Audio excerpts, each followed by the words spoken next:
We have Ian McClarty. He's president with Phoenix Snap. They're a co-location services provider in the Phoenix region. Ian, thank you very much for joining us.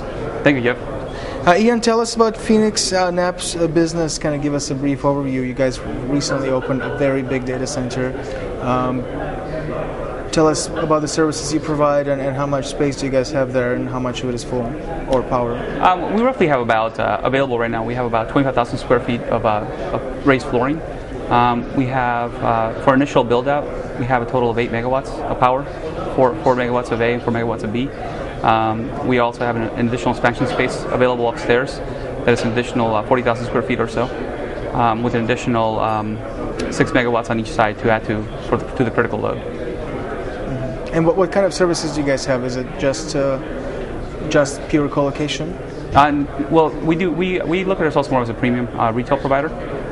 We definitely focus on not just triple net deals on the wholesale market. We focus more on the client experience, being able to provide to SMB customers a lockable quarter rack, all the way up to several 50 racks or so in their own enclosed cages environments.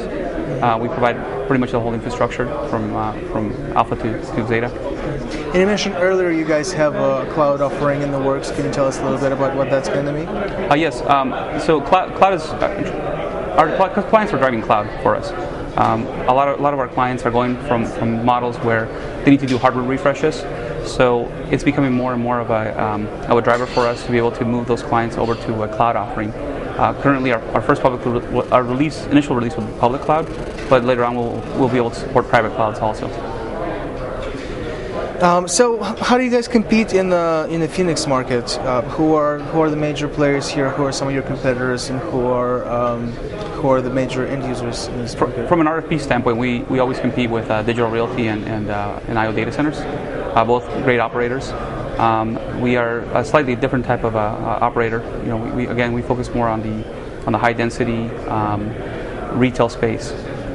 Usually a smaller customer base. At least from power utilization, we prefer to initially grow with our clients. What are your expansion plans from now on?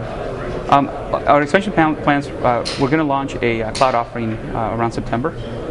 It'll move out of beta for us. We will also plan on doing the upstairs area that we have. It's a 2-story building for additional UPS and generators. Are you guys looking to move outside of Phoenix at all? I'm going to let our client base drive that expansion. We have not determined where that will be, if it will be. We definitely want our customers to drive that for us.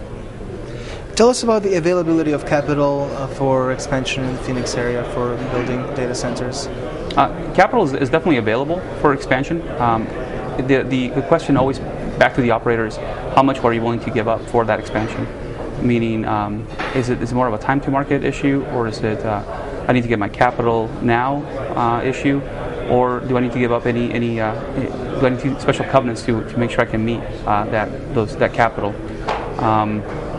The capital is definitely there. It's just a question always to the operator of what you're willing to give up for it. And finally, where do you see the Phoenix co-location market 5 years from now? The data center market in general, actually. The data center market in general, I definitely see it migrating more and more to cloud type services. You can see a lot of that happening with a lot of the major players like Microsoft and Google are definitely putting a lot of inventory, putting a lot of efforts towards cloud. So I do see an evolution of cloud into the enterprise, where companies are going more after cloud providers that are flexible, meaning they are a data center operator and owner, but at the same time they can also give you cloud products to maybe not put everything to the cloud, maybe put your beta systems, your staging environments, your development, and maybe not initial critical pieces of infrastructure, but definitely the less critical pieces that lend themselves nicer to cloud or burst traffic. Ian, thank you very much. Thank you.